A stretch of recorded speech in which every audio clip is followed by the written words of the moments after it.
You're watching Tech Talk in affiliation with Tech for Text. We're a community that supports independent trade with the help of vendors and distributors. We're live Thursdays at 8 p.m. London time, and we will be streaming to Facebook, YouTube, and LinkedIn. You can listen to our podcasts on Apple Podcasts, Spotify, Amazon, Google, TuneIn, and others. And now, let's talk Tech Talk. Well, hello everyone. Welcome to Tech for Text Tech Talk. This is a live show where we help your IT business grow. I'm Phil Griffiths, and this is... I'm Jenny. I'm his boss. Yep, that's it. What we're talking about today, Jen? I haven't the foggiest. Aren't we? Oh, yeah. we should have someone else on the show who's running a little bit late at the moment. So if you guys want to complain to him and make sure you have a go at him when he actually does log in, his name's Ken. He'll be on in a few minutes. But in the meantime, let's just quickly go through chat. So, guys, if you are watching, I can see you watching. So can you let us know if you can hear us? You can see us, and there's no issues and so forth. If your name does come up on the chat as Facebook user, just like the person who says, "Evening, guys," click the link I put in chat a few seconds ago, which says chat.restream.io/FB. That will allow your name to be shown. Or if you don't want to click that link for whatever reason, just put your name after your comment so we know who we're responding to and we're not just calling you Facebook user all night. Okay? Unless they want to be a stalker, you know. That's true. So... Facebook user saying evening. We've got William saying watching, can hear you. That's good. Can you see us though, William? That's the big thing. But then again, do you really want to see us is another question. And then you've got Richard, and he's saying you can hear me as well. So it looks like we've got something working at least anyway. So let's start off with Ken, who's not here. So Ken will be on in a few minutes. He's running late. He's stuck in some traffic, fog or something or other. Some excuse not to be on anyway, but hopefully he'll be here in a few minutes. But before we go over to Ken, so we'll introduce him when he does actually come on. We'll say hello to Kelly. Kelly, if you want to introduce yourself, just let everyone know who exactly you are, because obviously no one's seen you on the show before. So obviously feel free to introduce yourself, the company you work for, and what you do. Evening. Fresh blood over here, Phil. That's So, it. I'm from Northern Skills, part of Middlesbrough College Group, and I deal with the apprenticeships in IT and digital across UK, actually, on some of them, and predominantly in Teesside, Newcastle as well. Okay, that sounds pretty good. And just good timing as well. You know that person we've been saying who's been slacking and is late and everything? He's just logged in. So here he is. So let me position you around. So I'll put you next Yeah. on the left there. So welcome, Ken. You're famously late again. I know, apologies. The weather up in rural Northumberland is not the best, and I've been stuck behind a driver doing 20 mile an hour. Well, if you were in Wales, that would be okay. Well, it would be, but anyway, never But mind. there we go. Well, Ken, if you want to introduce yourself, let everyone know who you are, what you do, and so forth. You know the drill. All You right. don't need any tips or stories today. Oh, good, good. I'm Ken from Canny Clever. Have a shop in lovely Whitley Bay, although it was a bit windy and wet today, so I might start a sideline with rubber ducks and armbands. Good idea. Some hats probably do you as well, and umbrellas. Yeah. So next we've got Thomas. So Thomas, let us know who you are and let us know why you're on the show tonight and why Ken has actually dragged you on and if you believe he's actually going to pay you any overtime or not for doing this. Yeah, I'm Thomas. I work for Ken at Canny Clever in, well, not so sunny Whitley Bay. And he's brought us on tonight because I'm obviously younger and we're trying to introduce the idea of newer people in the tech industry. So in basics, what you're trying to say is Ken is old. Yeah. Yeah, okay. Yeah. I've been told much worse. I have a feeling Thomas is going to be looking for a new job tomorrow. Here we go. Right, okay, so let me quickly go back to chat. So, we've got Dan saying, let's try again. Evening, guys. Hi, Dan. We've got John Merritt as well. Howdy, John. We've got Blue Bolt PC. And we've got Cormy in Ireland. So, hi, Cormac. How you doing? So thank you guys for tuning in. So today's show we're talking about getting new blood into IT. So getting little ones, shall we say, like Thomas, into obviously the technology trade. But before we do that, Jen's going to go through her news or what we've been up to this week. Yeah. And then I'll go through a few things about TechMax because we've got some developments there for you to know about. It's not exactly news. It's just something. Well, I found it exciting. I have been ordering from the company overclockers for many a year, even before I got into the trade as such. And Case King and overclockers, they operate out of the same building. And so we got to go up and tour overclockers slash Case King. Yeah, mainly And Case King. yeah, and I'm here to tell you, if you're a geek, that is geek heaven. You get to go, if you ever go in the warehouse, 6 pallets high of lovely geekdom, chairs, PC cases, you name it, is stacked up to like the rafters. And then you look back towards where we were standing, and on these smaller shelves, graphics cards, motherboards. So they were easily in reach where they wouldn't be dropped, bumped, banged, and things like that. It was just, you looked in there, you expected lights to come down from the heavens. La. We'll actually have an article and pictures going live soon on that. We're just waiting for them to get back to us with approval for the pictures for obvious things. When you go to these big companies, multi-million, billion-pound companies, you've got security risks and stuff. Obviously, taking pictures of warehouses, they don't want all the burglars knowing where to keep all the graphics cards and stuff like that, and how to get to them. Yeah. So they have to approve stuff like pictures and stuff first before we actually publish them. Yeah. But as I was saying, Dean Shaw and a lovely man named Stephen in business development took us on a tour around that.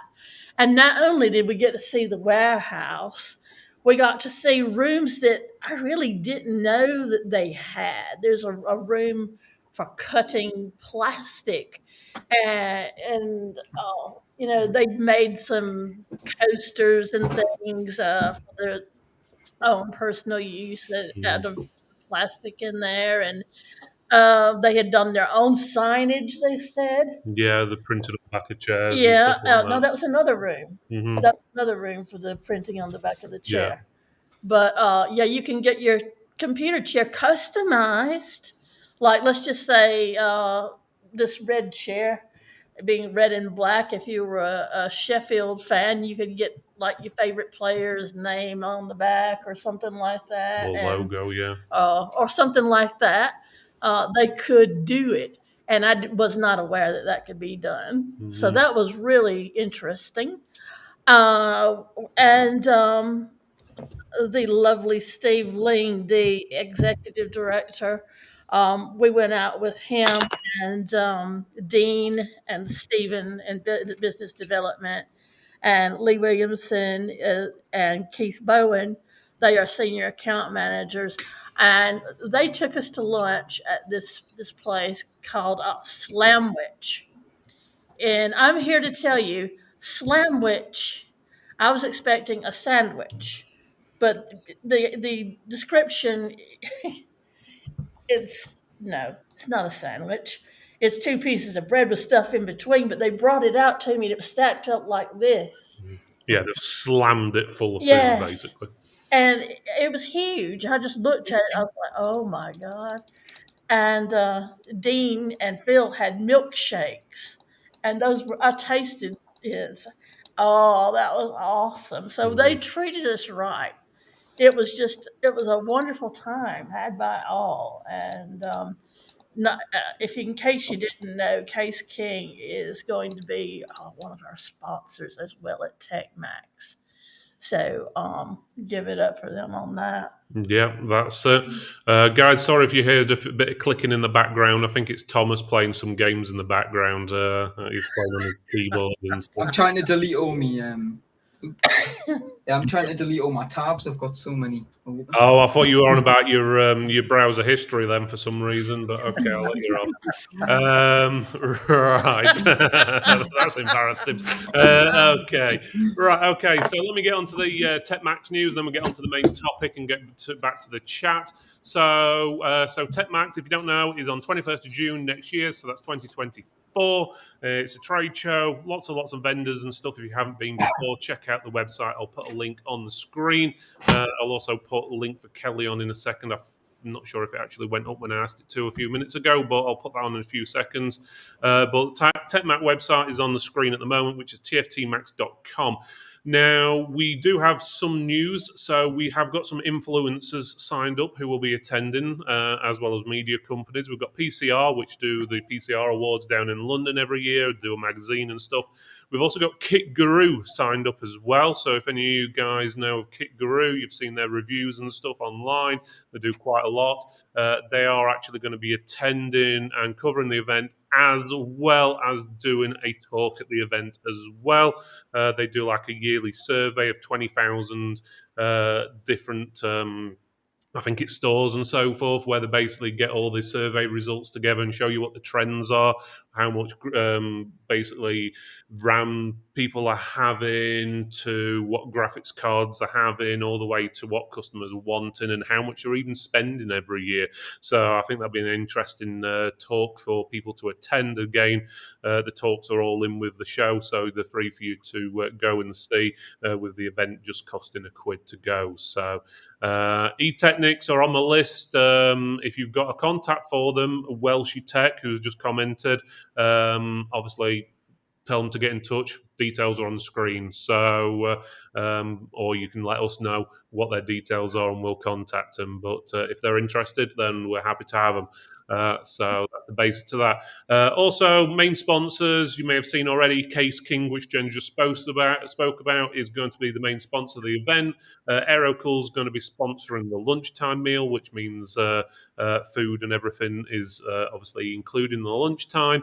And Strong is sponsoring the awards. If you don't know Strong, they do networking stuff. I think their stuff's available at VIP Computers, and they do a lot of networking stuff. They're actually sponsoring the awards this year, so it makes the awards possible. And I think Ken's won a few awards in the past, so he'll know exactly how important those are. We also have a couple others signed up. Let me just put the screen on so you can see the actual website while I'm going through it. So you can see the TechMax website there. I'll just put it on full screen. Just get rid of chat for a second, guys. I'll bring that back up in a few secs so everyone can see. Right, so we've got the TechMax website here, a bit of information about it. You can see information about the sponsors, a few videos about last year's event and this year's, the agenda, as well as talks, presentations. So as we can see, we've got the Kit Guru one already set up here. So you can obviously read about that if you want, and information, testimonials. We've got the exhibitors, so we've got TechPoint, EDAR, Replace Base, Aerocool, Case King, Strong, Streamplify, Ducky, Thunder X3, ISL Online, ALM Wholesale, VIP Computers, and Recycle Your Tech. Again, it's early days yet, so there's going to be a hell of a lot more on there. If you didn't go to last year's event, you've got, I don't know if you can see that too well in the center of the screen. It's in larger. Gives you an idea of all the brands what attended last year, all the way from NZXT, MSI, Be Quiet, Cooler Master, and so forth. And most of them, if not all of them, will be more than likely attending this year as well, obviously. The thing is, we don't put their names down until they've paid the bill. Yeah, exactly. So, they could be very well signed up already, and they're just not on the website for that reason. That's if you're not signed up with me, you need to.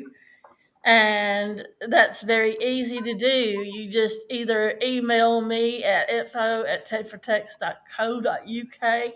If you have my own personal email, that's fine too. Email me there. And most of you have my phone number, so or my Skype. I'm very easy to find. There's no excuse not to get in touch with me. So get in touch with me. Let's get you booked into TechMax. You'll be glad you did. There we go. Right. Okay, let's go on to chat and then on to the main subject. I put the chat back on the side. Don't worry, I've got all your stuff, what you've asked beforehand. So, Welshie Tech says, I know Andy at eTechnics, so we'll ask him to get in touch. So, thank you. William says, here we go. Nice to know the food and drink stealing happens to us all, and it's not just me. What was that regarding? No idea. I don't know. I'm hoping he's replying to someone else anyway. So there we go. We've got Computer Buddies in Hull saying hello. We've also got Welshie Tech saying he's been ordering from Overclocker since 2010, which is good. Another Facebook user saying hello as well and giving us a wave. Again, Facebook users, if you haven't already, I'm going to put it in chat again. Click the link. I put it in chat. You can see it on the screen at the moment. It's chat.restream.io/FB. It allows your name to be shown and you don't just come up as a Facebook user. So hopefully we should be able to get that sorted, or just reply with your name afterwards if you for some reason can't click the link for whatever reason that may That be. really stresses you out, doesn't it? It does, because I like to know who I'm talking to. Because you could have 5 Facebook users or 5 different people coming up as Facebook user. You think it's the same person how you're having the conversation with, and it's actually 5 different people, or the opposite way around. So it doesn't bother me because I'm the person that talks to myself throughout the day. I have conversations with myself. I mean, I think that is for a different type of show, that conversation, Jen. So definitely not for getting new blood into the industry. No, that's what the after effect of being in the industry. There we go. Right. Let's get on to the main subject then. So, okay, new blood into IT. I'm going to go to Ken first because this was his idea. He wanted to talk to it, so he can actually tell us why we're all here today. Yeah. Well, I suppose being in the industry for a while, I wasn't seeing many new faces coming through, particularly younger people. And once we all leave the industry, we're going to be left with curries. And I don't fancy a world with only curries in it. We need people who can fix things hands-on. While there is people coming into IT, they all seem to want to go to programming, coding, esports. I don't seem to see many who actually want to get their hands inside computers and make the things work in the first place. I think most people are happy just to throw them away, buy new ones, which obviously we can help them with as well. But I think getting the kids involved, we've had issues recruiting ourselves. I think most people in the industry have. So we decided to start a little bit earlier than most. We started with the work experience. This year we've had more than 60 odd placements this year. Out of those, I think there's about 6 of them expressed an interest in coming on as a Saturday lad. I think Thomas is one of those. Thomas has already expressed an interest in going on to the next stage, which is the apprenticeship next year, which is where Kelly comes in, because we obviously need somebody to run the apprenticeship for. While we can do most of the training, we do need the out of workplace element, which is the thing that is organised by the college, or Northern Skills Group, as I should call them. But it's starting to bear fruit. We're starting to get more people coming in now. We're starting to get more people through for the interviews and things. So it's obviously working, but we find a lot of our older customers as well, they do relate to the younger kids in the shop. They don't want to see some middle-aged bloke like myself behind the counter. They'd rather speak to somebody that they think is their grandson or something similar. So we find it seems to work. Okay. So we good. need more kids in the business. Yeah, I'm going to say it's one of those things. A lot of people think that kids know more about technology than older people, shall we say? Well, in a way, it's true. Mhm. Because, and I'll give you, for instance, my nephew, who is now 10, he would have been 8 at the time that we were in America. He says, Dad, I want to go on the internet. And he says, Nope, you're not allowed on the internet. You're not allowed on it. He says, Well, Dad, I hope you know this. The TV is the internet.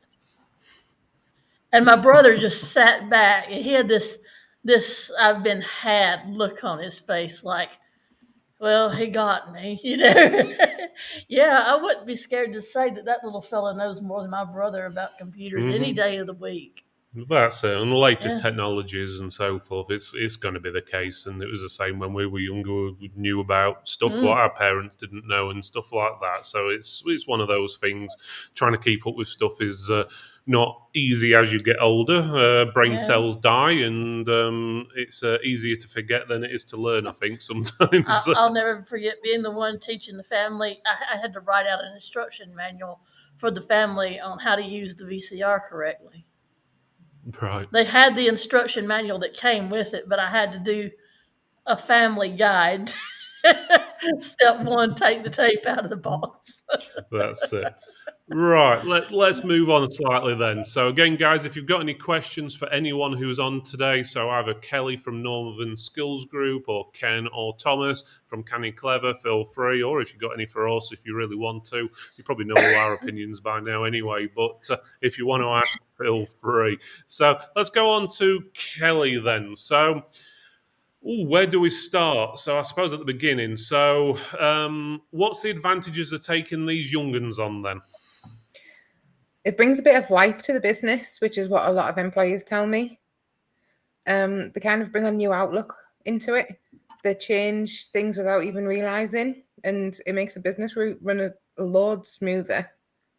And that's just from recent as well. The younger generation that I work with, because the amount of people I put in apprenticeships who are of all ages, but the people who are leaving school 16 to 18, they are bringing new projects, new outlooks, new parts of the business, and they're growing them as well. Because people of other ages, like older people who've had these companies for a long time, they don't realize actually you can stem into that because they're so stuck in their ways to go to work on a morning, they do the things that they're supposed to do. They're so snowed under with everything else that they forget that the likes of Thomas could go in and pick up that, and it's quite easy.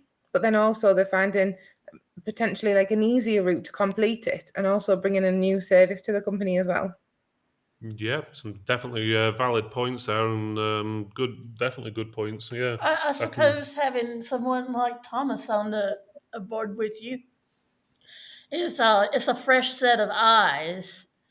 You know, when you're ordering, when you're putting that order through to your disty, you could ask Thomas his opinion on what he thinks, you know, and he could tell you, well, Mr. Ken, that looks good there, or I think you could do better there with this particular one, and it would be more appealing. So Exactly. yeah, and he's going to know more what his age group's Yeah. into than we are. Yeah, we can Yeah. only guess, you know, but it never hurts to have someone that can tell you an honest opinion of someone that age. So, what would the process be if someone did want someone like an apprentice on? For example, Blue Bot's asking, how does it work with insurance and stuff like that? I think people just don't know the basics at all how to get someone on an apprentice. So, if you can just run us through the basics. Yeah, of course. So you do have two different parts. One's work experience, so they do need that to complete any college course, or even schools. They also do a week or two work experience. Is that where you had quite a lot of learners from, Ken? School? Yeah, we had this year we had, I think it was 65 placements in total, some of which came to TechMax, some went to the Target event. Yeah. So I think people will be sick of the blue jackets running around these places. It's the only way we can keep track. Then I think for those 65 placements we said we could do with the local schools, I think we had 280 odd applicants. Yeah, that's really Ken, good. Not one of them girls though, but you know, that's another topic in itself. Ken, at Target, you guys were described as the blue stormtroopers. I've been called much worse. I thought it was Much, pretty much cool. worse. They said it looked like a bunch of blue stormtroopers coming through there, and I wanted to play the theme to Star Wars. That's it. Let me just quickly go to chat. E-Technics, hi E-Technics for logging in and watching. If you guys wouldn't mind just sending us an email over, I'll type it into chat in a second. That would be brilliant because we'd love to have you along at our event, along with guys like Kit Guru, PCR, and so forth. What we've already got signed up. Again, we can talk about that, have the meeting, and so forth. So, and thank you, Welshie Tech, for obviously putting us in contact. Yes. Go back to it. So, right. So, one of the things, obviously, asking about is how does the insurance work with a work Well, experience? our work experience kids and the apprentices are covered on our normal employees' liability insurance. As long as we've told the insurance company, they're more than happy to cover them as a normal employee. They're actually treated as an employee for the purposes of insurance. So as long as you've got employers' liability and public liability in place, you'll be fine. Which is, And I think if Kelly goes into what she does, you'll find that Kelly harasses me once in a while to get a copy of her certificates and all the rest of it, just to make sure that we are complying. Yeah, obviously you don't want to start letting kids go and work anywhere, do you? I suppose. I'm calling them kids, adults, but He's not a kid, though. compared to us, Yeah, people think it is just 16 to 18, but they are offered up to retirement age because they're not just used to bring a new person within the company. You can actually upskill a member of staff with them as well. So you might have had somebody working within the company for 15 years, but they've never had that qualification. And, the company they've got some funding there. They're happy to release them 2-day release, and they can have a certificate for that. They would just do the qualification alongside their own contract. Okay, good to know. That's definitely good to know. Yes, it's all right. I've just moved the QR code off my face so everyone can actually see me now. Definitely a good thing there. One thing what we were talking about before the show was about women in tech. Do you get much in the way of obviously females actually wanting to get into this sort of industry? I suppose that goes to Ken as well as Kelly. Yeah, I mean our experience over the last 4, 5, 6 years, out of all the applicants I've had, I think there's been 2 women. We did hire one woman, and I had to go through I wouldn't say hassle. I had to go through the process of getting the toilets all organised and all that kind of thing, which we did quite happily. And then she left after a week. We did ask for honest feedback because I was concerned that we'd done something wrong or that there was something negative, but it was her, not us, apparently. So, what about yourself, Kelly? Do you find that there's many women wanting to get into this industry, or do you know what's holding them back? So there's been a few times when I predominantly speak with employers. Not very, very rarely I'll speak to students. We'll have the vast majority of students coming in for opening events. They'll come from school, and then we'll also have like tables set out with different sectors. And there's been a couple of times now where I have actually been asked to go into the students and go and speak to them. And the IT and digital table is empty. Nobody's ever interested. It's always your motor vehicle, your engineering. But I will then go and speak to them rather than wait for them to come to me. And it's understanding. Nobody actually understands. So for 16 to 18-year-old, I'll put it into something that they are actually interested in. So at this age now, they're interested in YouTube, TikTok, Snapchat, Instagram. So the second you start speaking along those terms for that, they're engaging with you straight away.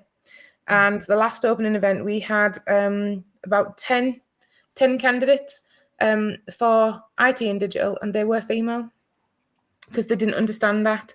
They were unaware, and it's quite hard because sometimes when you are speaking to the younger generation and somebody is so knowledgeable within IT and digital, they're kind of like taken aback by it. It's kind of just stripping it right back down to basics and going from what they learned as when you first got into business, go right back to the beginning and start off with the basics. Show them actually it can be fun rather than overwhelming. And it did work. Just speaking to them. I don't know, Thomas, what are you interested in gaming? Like my son's 15 and he's got a gaming PC. I wouldn't have a clue the ins and outs about it, but you just have to speak in their lingo if you like, and they become engaged. And it has worked really well. So we're going to go ahead with that to hopefully generate more candidates. But that is for different sectors. We have 13 qualifications. So then you've got to speak to them in 13 different ways. It's quite difficult. What got me to build my first computer, I've told this one before. I've always been somebody that loved a good dare. I really have. I mean, I lived for it. And coming from where I do, you'd understand that. So they said, you can't be a geek unless you build your own computer. Mm-hmm. And I said, well, by golly, where do we get the parts? I said, let's ante it up. Let's do this. And it was excuse me for saying so, hold my beer moment that you do. And I did it. I did it on a dare. Did I expect it to even boot up? No, not really, because I didn't know the first thing about building a computer. But it was just very logical when I got all the parts before me. It looked like a jigsaw puzzle. And it was like, well, there's only one logical place where the processor can go. There's only one logical place where I can put the memory. I mean, let's be honest, in this time period, we didn't have water coolers at that time. It was just very basic CPU heat sink fans and stuff like that. So my first build, I was just really very basic. And I put it together and everything, and it did boot up. It didn't boot up correctly, but we got power, and I finally figured out that I needed to adjust something and everything, and then we got it to lift off. But it was just the challenge. It was the challenge. Okay, put a challenge before me. Let's see what I can do, and I did it. And then I just became addicted to it after that. So I think sometimes maybe getting girls into IT might be that simple. Just give them a small challenge, put something before them and say, look, what do you think you can do with this? And you might get them interested. If they, you got pretty parts now. We didn't have pretty parts back in the day. Girls love lights, and things like that. So yeah, I think if we had a chance to let them build their own PC day or something like that, they might get interested. Okay, let's go on to chat. Let's have a look.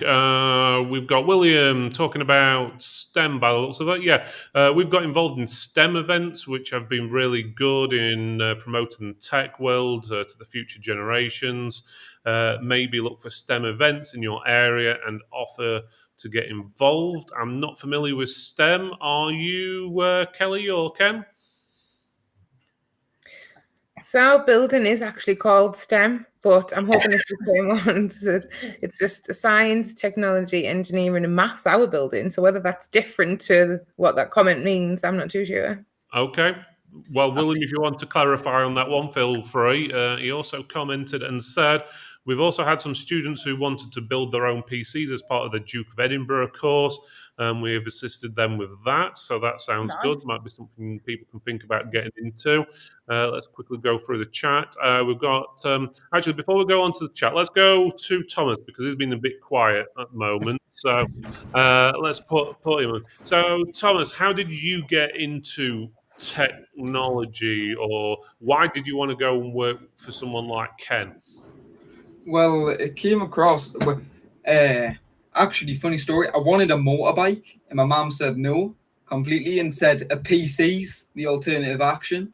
So I got one of them instead, and ever since, just interested in everything to do with it. So interested with it, and when it came to work experience, I wanted something to do with that, and like the Canny Clever shop. It's like the only proper computer shop and repair shop in our area. So I liked that's what I wanted to pick for work experience, and then I just got my job from there after applying a few weeks after. And more important question, is Ken a good boss? Yeah. Yeah. I noticed he said proper computer shop in the area. Yes. I thought he was going to say the only one in the UK then for you, Ken. I thought he was going to do one hell of a bit of advertising for you there. But He did say earlier that working with Prince is lush. If you can hear snoring at the minute, it's not actually me. It's actually Prince. He's under the table here. Aw. and if anyone's unaware who Prince is, it's his dog who's under the table, who goes in the store and helps out. Yeah. So yeah. So well, that's good at least. Thomas, what's your aims in the future? Do you have any aims in the future? Do you want to take over from Ken when he's probably in a couple of years when he's retired, or have you got other things in sight, or are you not sure yet? Reaction. Yeah, definitely something to do with IT. Ken mentioned apprenticeships. I'd be interested in something like that. Maybe one particular interest in is like data, like online security. I don't know how to word it properly. Just something in that type of field. Yeah, that's what I'm interested in. So, what you mean, like cybersecurity sort of thing? Yeah. Okay. So that sounds pretty good. There's definitely lots of stuff out there for it. There's a lot of people going for those type of jobs as well. So, but regarding your mum, you should have got around her by getting yourself a motorbike PC. Actually, getting a motorbike and building a PC into it. You could have had 2 in 1 there and got around it. But Richard Overfield says that Thomas's job is safe. So yeah, for the time being, yeah, for the time being. For the time being. I think one of the good things, for Thomas and the others, because we deal with not just retail, but we've got the business-to-business side as well, the regular IT support. We do deal with cybersecurity. We do deal with information security. We deal with break, fix, help desk, all the other usual stuff. So it gives you an all-round idea of what is in the sector. Yeah. So you can decide what you want to specialize in. You can make that sort of choice based on real world experience at that point. Yeah, I suppose if obviously someone Thomas's age came into, for example, your business, and you've got all those different avenues, you can sort of have a rough idea. Yeah, I want to get into tech, but I don't know what. You're sort of covering multiple different bases, and you can obviously then specialize from there. So yeah, definitely good. And if he Though. goes to TechMax, then he can talk to many people about cybersecurity and many other aspects of the computer. Well, Mhm. if you speak to Thomas about trade events, he went to the Target one last. That was his first ever trade event, I thought I had seen him there. and I think he liked it. I hope. He did make comment on the quality of some of the merchandise that he got. We were sorting through the stuff that was in the office from the previous TechMax show, and he thinks the TechMax merchandise was better than the other merchandise that he's seen. So Well, of course it was. Of course, because it's TechMax.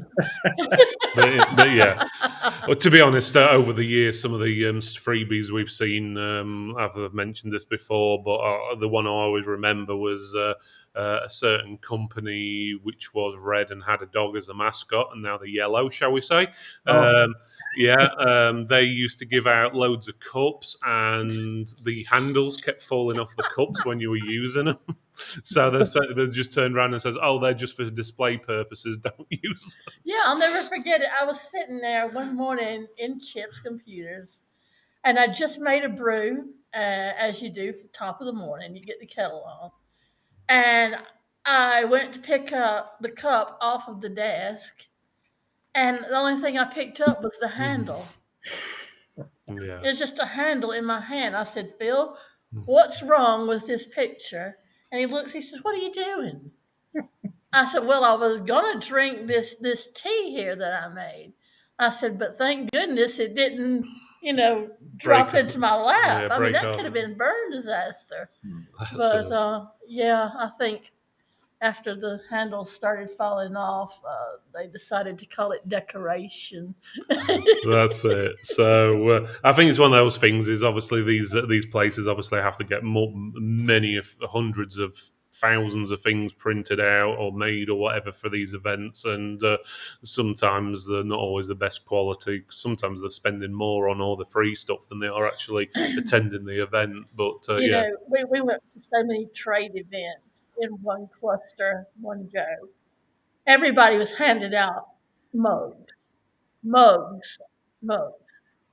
I had to eventually forbid Phil to bring home another mug because I couldn't get our very own glasses and mugs in our cabinet for this heaving supply of different name brands of mugs. I gave most of them to the charity shop, I do believe. I had to get rid of them. Well, if they were the red ones, they just fell to pieces, so we didn't have to Well, worry about them. yeah, I didn't have to worry about those. Right, let's get on to chat and not get too sidetracked now. All right, okay, so Blue Bolt's got a question. So how does safeguarding work, especially with those still in school work experience? How does safeguarding work, especially? Are you talking about insurance, Blue Bolt? I think he's talking about. I mean, he's got another comment there as well. Safeguarding when it comes to making sure the kids are safe. I say kids. We obviously have rules in place. We've got CCTV all over the place anyway, but we are DBS checked. We've registered with an organisation who does our checks for us. You don't legally need to do a DBS check, I think, as long as there's more than one person present. I'm sure Kelly can fill that up in, but we do just as a matter of course anyway, because we're going to schools and things. So we do anyway, just to make sure. And I think that just about, well, I mean, as far as safeguarding goes, I mean, when it comes to taking photos and putting them online, we get a disclaimer off the parents. I think that's just about the bulk of it. Yeah, really, you've covered it all there, Ken. If you ever came across a safeguarding problem, whatever training provider you use should have a safeguarding team. I can only speak on behalf of us at the college. We have a full team that if there was any ever issue that you thought that there could have been, you pass that straight to ourselves and we'll take that on board and we investigate that. So it's kind of just keeping an eye out, really, whether it be good or bad, whether it's something happened within the workplace or outside of work, then you should have that team behind you, that you just need that one person within your company who's kind of going to be that one who's going to contact us and let us know. Yeah, I mean, the one thing I would add to that, I mean, we actually, and I'm sure Thomas has had this speech as well, it's in the company handbook. If there's anything they think is wrong, they can come direct to myself. They don't have to speak to anybody else. If they don't want to talk to me about it, or if they think I'm bullying them or whatever, then they have access to the number for the college to get through to their team directly. So they can bypass me. If they think I'm the problem, for instance, they can go direct. And I mean, I would hope anybody in the company could speak to us, but there's always somebody who might be awkward. You never know. You know, somebody might feel awkward about talking to you. So somebody outside of the whole company can sometimes provide a bit of perspective. Okay, sounds pretty good there. I think that definitely covers that one. Hopefully that's covered your question there, Blue Bolt. Obviously, if not, comment and I'll bring that back up in a few minutes. Richard Overfield saying, it's great to give youngsters their first break. It's a real confident boost for them. One of my ex-Saturday staff is the laptop PM at Zeus, one in IT at Disney, and a product manager at Google, etc. Well, that sounds pretty good, Richard. It sounds like you know someone everywhere at the moment. So it's good that you obviously started somewhere with yourself. Yeah. One question I've got regarding this is obviously the world has changed a lot in the last 20 years with technology and so forth. And it's been said a lot of times that the younger generations don't communicate as well with real people, shall we say, rather than technology and so forth. Have you found that yourself, Ken and Kelly? Yeah. Oh, yeah. Massively. I think probably myself, I think I've moaned at Kelly about this before, probably when I've been talking about people within my own company, especially the younger ones. Trying to prise them away from a phone is an absolute nightmare. And I mean, we went through a period where we had a strict no phones policy. They were put in the desk drawer and they didn't come out until home time. But then Microsoft decided that two-factor authentication was a thing. Microsoft Authenticator app, and the only logical way to do it was to let them put it on the phones. Otherwise, I'd have to buy however many iPhones with contracts and everything else. So that's gone out the window. So now I think we do allow a certain amount of phone use, but when it becomes a problem in the workplace, I think, I'm sure Thomas will be able to tell you this, but I seem to have a look apparently when I look at somebody at the door. I don't even have to say the words, put your phone down. You know, you're going a little bit far now. So I think people just put the phone down at that You point. have that parent look, is what it is. Yeah, teacher. that stern teacher look where it's sort of like, You know, that's the one that my mom used to give us when we'd be out and about. And you didn't have to question what you were doing. You just knew when she gave you that look to just freeze whatever you were doing. Don't try and figure it out. Just sit down and just shut up. It's funny. It's funny you say that. I mean, I visit schools once in a while, and apparently I'm welcome at most schools because I've got this uncanny knack of walking into a disruptive classroom and everybody just goes silent. I don't know why. I had a don't know, math teacher like that. It's kind of everybody sits down and just behaves, and I genuinely don't know why, because I mean I don't yell at anybody normally. I'm sure that Thomas is familiar with assembly time and everything, how rowdy it can get in there and everybody talking at the same time. Well, the principal would stroll across the stage. May I have your attention? We're still swinging from the rafters. My math teacher got up on the top step of the stage and just held his hand up like this. And everybody whipped around and just left silent. And he's like, go ahead and talk. They're listening now. That's it. Just to clarify what William was saying earlier on regarding STEM, he says exactly that: science, technology, engineering, and maths. It's a UK initiative to get students interested in traditional trades. Most schools, universities, etc., run a STEM careers event each year. So I think that was in reply what he said earlier on. Let's quickly just go through. Yeah, Richard was saying great responses. Thomas, I think your job is fine. William saying it's buy one, get one free if you've got the cup, and then it turns into a bowl. Yeah, two in one cup bowl there from the company with the dog, shall we say. And William says it's a feature, not a design flaw. But yeah, definitely there. So, okay, so let's have a look. So we've got about 10 minutes left, guys. So if there's anyone else who's got any questions for Kelly, I'll put her details back on the screen in a second as well. So if you've got any questions for Kelly, if you want to ask now, feel free. Obviously, if you want to get in touch with her, her email address is coming on the screen any second when my button decides to work. It's not deciding to at the moment. Here we go.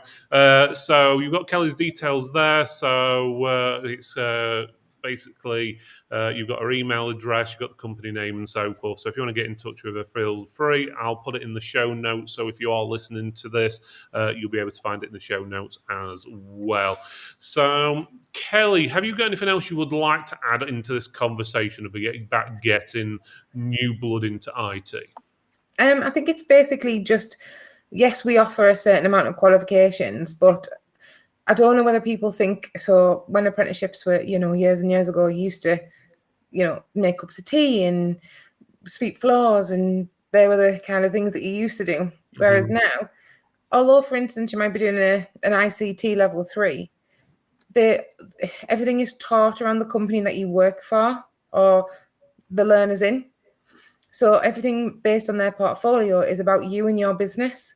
It's not just, textbook, and they're not going to learn anything that they're not doing in their day-to-day job. Everything is based around you, your business, what you do day-to-day, what clients you work with, what events and what shows you go to. And all that is documented at the end. And that's how they pass their qualification. And it's kind of molding that person into your business and giving them, they become an asset to the team, really, regardless of what you're teaching them or what you offer. There is also different routes as well to each qualification. And there's a couple of assessors that we work with. Ken, you know Darren quite well. And Darren will make sure that if there's a certain part of the qualification that you don't offer, he will actually do that within the college to make sure that student passes. Yeah. Or that employee passes, it doesn't matter. There is also means and ways about it. I think there's been instances where other employers who have got people doing the same qualification as us who don't get so much hands-on experience because we get a lot of hands-on. So I think some of your people have came into our place for a week and brushed up on skills, which we don't mind. We're happy to support that kind of thing. But I think the other thing that apprenticeships can do, and I know Kelly's looking to help her with this one as well, we're busy recruiting a manager or trying to, but finding the right person is difficult at the best of times. But I think we're aiming to upskill them. So while we're getting a certain level of person in, we want to develop them further. So it doesn't matter if they're 40 odd years old and they come in, they can still take on another apprenticeship, whether it's a technical one or whether it's a more business minded one or a sales based one. That's something that we're busy talking about at the minute. So, I agree with what Facebook user just said. I wish apprenticeships, I'll get it right in a minute, in IT were around when I was younger. Yeah, I concur. I would have loved that. Yeah, I think we were talking pre-show, and I think nearest thing to that when it was like a college course, which was like 4 weeks, and the machines we were working on were 10 years old, and most of them had got missing parts, and they didn't actually even turn on. It was like, right, now you put it together, you just pretend it turns on.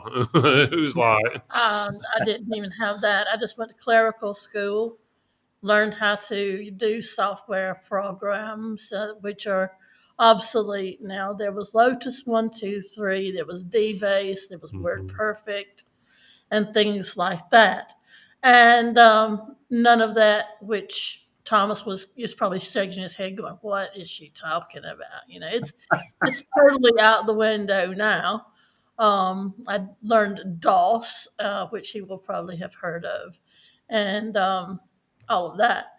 But just learning how to fix my computer. My computer broke down. I opened it up. That's what you do. That's the first thing you do. It's like a car. The first thing you do, you open the bonnet. You may not have a foggiest idea what you're looking at, but the first thing you do is you open the bonnet and you look around. So that's what I did with my computer. And yeah, it was something simple. A cable had come loose. So, I mean, it never hurts. It could start you off with a career in computers, just You just never know. decent troubleshooting. That's it. Right, question for Thomas now. So, Thomas, from your point of view, why should us old people employ younger people like yourself? Well, like Ken and Kelly were saying earlier, it provides a new perspective, and I think just new people in general know more about TikTok, Instagram, YouTube. Well, it's all YouTube short or fun content now. I don't know if you've seen Ken's TikToks, but all the ones of me getting embarrassed tend to get more views than his regular TikToks, which most of them were my idea. But yeah, it just adds better new perspectives on stuff like that. I think Thomas is about to be promoted to TikTok manager. I think some of the comments on the one that he did initially he was a bit nervous, and some of the comments were along the lines of, I think the cameraman's holding him at gunpoint, or I think he's been held hostage. Blink twice if you need help. You can imagine. I mean, obviously, you could go and have a look at some point, but and it was all just to promote a gaming desk and a gaming chair bundle. Yeah. So That's all right. So I think sometimes, especially with this short form content, like obviously TikTok, YouTube Shorts, and stuff like that, it's a lot less informal than traditional marketing. So sometimes just going like you would traditionally do stuff. It's like when we do product reviews. If you just convert that into a short or whatever, it just doesn't work. You've got to completely create it as stuff, and sometimes making it look more professional makes it look worse because if you watch everything on TikTok, it's someone holding a mobile phone, it's shaky, they're turning it around, blah, blah, blah. There's nothing professional about it in most cases. And I think it just works for the platform better, quick, short. And I think the younger generations are probably a lot better using that sort of things than some of us who didn't grow up even with phones. I'm going to say a phone for us was something we had to go home and go 1, 2, 3, and so forth in some cases. So I think I was 20 when I first got my first mobile phone. So it looks like Ken's going to get his a brick of a phone or something. I don't know. I think the YouTube and TikTok shorts they work if you do them in a clever way. A rotary phone is what he's got. Yeah. And it works. And here's a for instance. How many times have you been sitting here on the sofa and you watch the BBC and they flash up Fools and Horses? Del Boy falls down the bar. You know what the whole episode is about. But that one part where he falls down the bar and you're sitting there howling. And things like that, I think work best on TikTok and YouTube. Something that's going to make someone laugh and remember, I saw that. That was a Canny Clever ad or something like that. Yeah. It's usually shorter, cleverer stuff or less informal. Tends to be the way. So, William saying, "Bloody hell, Ken! That looks like the Commissioner Gordon phone from like Batman." Believe it or not, it does actually work. I do have a phone number here in the house. It's connected to an ATA, which is connected to the internet. So people ring it, and it rings like it's supposed to ring. I can actually dial out on it as well. Mind, it takes a while. So it takes a while going. Yeah, I don't make many outgoing calls, but I think the point is that's the phone I grew up with as a kid. So, and back then, this plug used to be hardwired. It was screwed into the wall. You know, you couldn't move it. It was attached to the wall. So kids now don't know they're born with them cordless phones and smartphones. My mom had a streamlined yellow rotary phone that hung on the kitchen wall. Now, if you wanted privacy back then, Thomas, and you wanted to talk to your companion, you had to stretch the telephone cord all the way from the kitchen to your parents' bedroom, which was a good, I'd say 5 meters away, and pray that you could shut their bedroom door. And then you slid down the door and leaned against it so they couldn't open it up. And you were able to sit and talk sweet nothings to your significant other until your dad said, "Why is the phone cord being stretched?"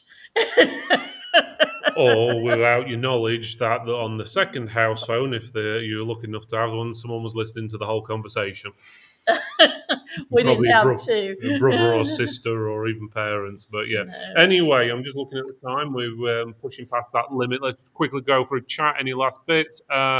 Let's have a look. William was saying he gets lots of CVs sent to us without advertising. What do you look for in a CV that makes you interested in a candidate? Oh, that's a good question. What makes CVs stand out for you guys? Well, for me, it's not one that's been manufactured by a college, and I know Kelly's team doesn't do that, but there is another apprenticeship provider that has approached us. They sent us a pile of CVs unannounced, and you can tell they are not written by the person who initially handed them in. They've been fixed up, if you like, with keywords put in. And I mean, we had somebody in for one of the job interviews, and I showed him the CV, and he says, "That's not mine," and it's got his name on the top. So I think that the things I look for is honesty. I know from the younger people, especially Thomas's age, 16, 17, 18, there isn't going to be a lot of work experience. So it's a case of what they say about themselves in the first couple of lines is what I look at. Okay, definitely good points there. What about yourself, Kelly? What's your point of view on this one?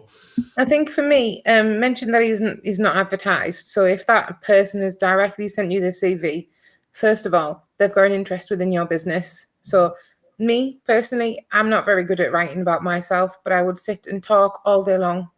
I'd be hands-on. So if it was me and I was in your situation, I would actually invite that person in. If you had a space within your company, invite them in. They've taken an interest. They've given you a CV. If it is a younger person and there is absolutely nothing on, but you can tell that they've actually given it a go, they could be totally different to what it says on their CV. And I always say, if you do have a CV that matches or you like the idea of somebody's CV, you've just got to meet the person. If you do have scope within the business, if you don't, just give them that contact back. Thank you very much, for sending it over. But at the moment, I don't have, room for you to be in my company, but I'll keep you in mind if I do. But CVs, I don't know. I think with apprenticeships, they've changed so much, and TikTok and our generation have grown, but everyone still expects to have a CV. I just think that's quite dated personally. I just don't think you can read somebody off a CV anymore these days because it'd be totally different in person. Yeah. I always got kind of irritated when a woman would bring in a CV in my shop on behalf of her son. Yes. And I said, and I'd hand it right back to her. I'd say, "Look, no offense, but if he's interested, he needs to come in here and talk to me himself. Because, it's all good and well you're coming up here anyway to get your computer and handing it in for him. But I had rather meet him, talk to him, discuss with him what makes him interested in this. Not just, oh, son, you've got to pay for this repair. You better hand in a CV." Things like that. That just annoyed me to no end for a mother or to call on behalf That really annoyed me. My son's looking for work. Do you have a place for him? Nope, sorry.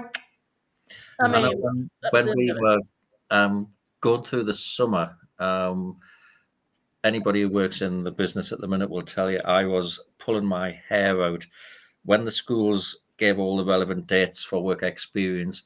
I had a queue of parents pushing because they wanted their kids to work in our shop, and that's why we took the actual. It was a hard choice, but we decided to meet all of them one by one with the parents, and it became quite obvious. I think we discounted about half of them straight away because the kids weren't interested.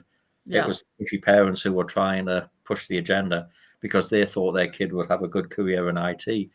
The kid wasn't interested in most cases. So, And all that's going to be for you is to train them up. Once you've trained them, they're going to leave, and it's a waste of time. yeah. So, And as far as we kind of advertise our roles now, it's not a job, it's a career. It's the yeah. start of your career. We want to get a person who wants to stay for the long term. We don't want short term. So yeah, if anyone was looking for a job and we were definitely hiring or whatever, I want to speak to them in this day and age, for the prime reason what Facebook user again. Sorry, Facebook user, you haven't put your name on there, but they're saying it's easy to create a word perfect, and as in not the program word perfect from years ago, but a word perfect CV, as in everything spelt out correctly and so forth, with things like ChatGPT and so forth, because it can basically write it all for you, put it in a certain tone. You can tell it to put keywords in, like with technology, to make it sound good. You just don't know who you're talking to. So again, Craig, I think that is just responded there. Thank you, Craig. So yeah, definitely a ChatGPT, good. though, is good in some senses because if you have someone like me who has difficulties in spelling, dyslexia, you'll look at it and go, "Oh, that looks right," and you hand it to someone like my mother-in-law to check over it, and she'll be like, "This needs to be corrected. This needs to be corrected. This needs to be corrected," because she was a proofreader in her day, and I'm thinking, good grief, and Chat GPT is great for things like that. Yeah, it's one of those things. Obviously technology can be used either way, as everyone knows. It's good for some things. Use it for reference, maybe helping you improve things, but don't take it verbatim because some of the No. things it comes out with sometimes are just not accurate or correct, and it gets things mixed up and so forth. So, Well, but yeah, in the using it English for language, reference. some words mean different things Hmm. depending on the context that you use them in. Yeah. So, Chat GPT does get a little confused in that. And what country you're in as well, because if you're using international English or Yeah. American English, then different words can mean completely different things. Be very But yeah. offensive. Right, guys, I think we're pretty much at the end tonight, so I'm going to stop it there. Just one last question, and this one's for Kelly, and if there's anything else you want to add in as well. Are there any incentives, as in financial incentives, to get these kids, say young adults, shall we say, into your business? It totally depends on where you are within the UK, but at the moment, there is a service. Every single company has to have one if they're bringing on an apprentice or upskilling a member of staff, and it's a digital apprenticeship service account. It's on the government website. You have to set yourself up with one of them. And if you take on a learner who is aged between 16 to 18, there is £1,000 incentive, and £500 is paid roughly at 13 weeks and 500 at about a year's time. So you get like 2 incentive payments. Local authorities, we did have one, and I don't know whether you utilised it, Ken, but there is local authorities. Whether there's any funding left with them, definitely speak to them directly. Let them know your sector of your company, because if you specialise in IT, 9 times out of 10, if there is funding available, there's a significant amount for you to be able to claim. Okay, that sounds pretty good. Thank you very much for that. Ken, do you have any last final words? Just a quick one, really. I think if you're applying for a job, if you're a young person applying for a job, don't do what some of the applicants to my place have done and use a really, really dodgy email address. get rid of your old school email addresses, all the rest of it. Create a professional one for job applications. Yes. Okay, sounds pretty good. And Thomas, do you have any final words or anything nice you'd like to say about your boss so you still got a job tomorrow? Nothing. All I want to say is if you're promoting us to TikTok manager, I'm expecting a £100,000 raise. comes, Okay. comes with that. There we go. I like him. I don't know. And just to reply to obviously Blue Bolt that says there is exception is people with disability who have anxieties, etc. find it hard for initial interactions. Doesn't mean that they're not interested or not capable. Yeah, obviously there's situations like that. There's a lot of situations where people don't have any issues though, and I think the parents do like to push them. But yeah, if someone's got a disability, obviously you need to inform the company of that anyway, all I can say so they can is, cater for it. all I can say is you got to get the person to meet the person they want to work for. So you've got to arrange somehow, like for a parent to come with them, tell the employer in question why you're with them. It's not that it's mama's boy, mama's girl kind of thing, that you're there for support. And I'm pretty sure most people will be understanding. But like I say, never just hand someone a resume or a CV, whatever you want to call it, and go, here's Johnny's resume, because that'll get you nowhere real quick. Yeah, I'm going to say we employed someone who had social anxieties and quite a few different disabilities, didn't he? Yeah. And But he came in and he talked to us. His dad stood in the background and he answered questions and everything. If he didn't know, he'd look at his dad, and his dad would explain what we wanted to know, and he would talk to us. It actually ended up being the case where he was actually better with us than when his parents were around. He seemed to be able to do a lot more when his parents weren't around, babying him sometimes. Because he had to think for himself. But when he actually fought for us, he was actually very, very good. Some of the stuff he'd do, I was actually surprised he could do. I was. We had him troubleshooting computers. I mean, yeah, exactly. He was wiping loads of hard drives and stuff. He was. Point. Yeah. Anyway, so we're slightly over. Thank you all for commenting. And yes, Thomas, I think you're in for a shock tomorrow. If Ken's paying $100,000, you're going to have a lot of competition. I think I might come round for the job, Ken. If you're paying $100,000, I'll tell you. Ken, I'll be there tomorrow. But yes, thank you guys. So thank you to Kelly, Ken, Thomas for joining us tonight. Yes. Also, thank you guys for tuning in and watching us and wasting a couple of hours your evening listening to us waffle on about you knows what. But hopefully you've got something out of this. I've put Kelly's details on the screen a few times.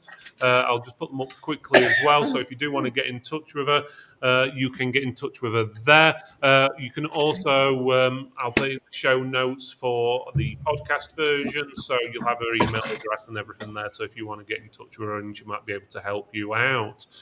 Is there anything you'd like to add, Jen, before we call it a night? No, I think just...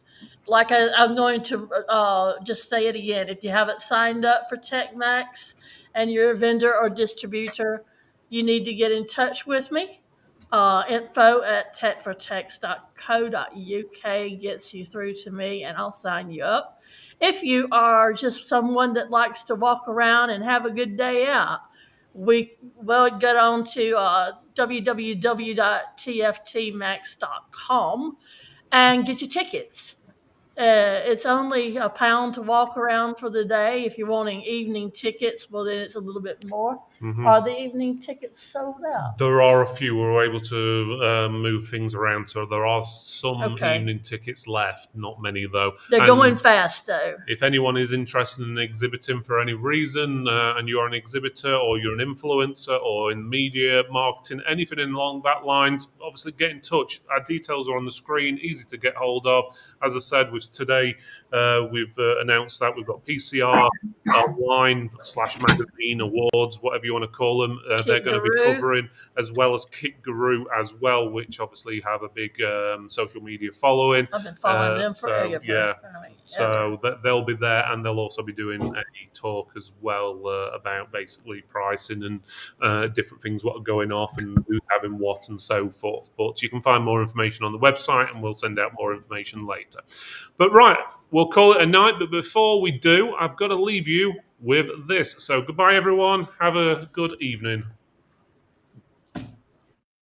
Are you looking for gear that delivers style, reliability and value? Then you're going to love what Aerocool has to offer.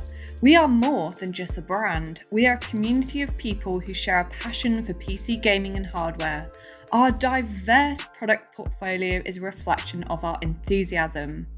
We have been delivering dependable PC hardware and more in the market for over 20 years. Our customers trust and support us because of our great value products that don't compromise on quality or aesthetics. But don't just take our word for it. Come and see for yourself at our booth and check out our latest products. You will be blown away by what Aerocool has to offer.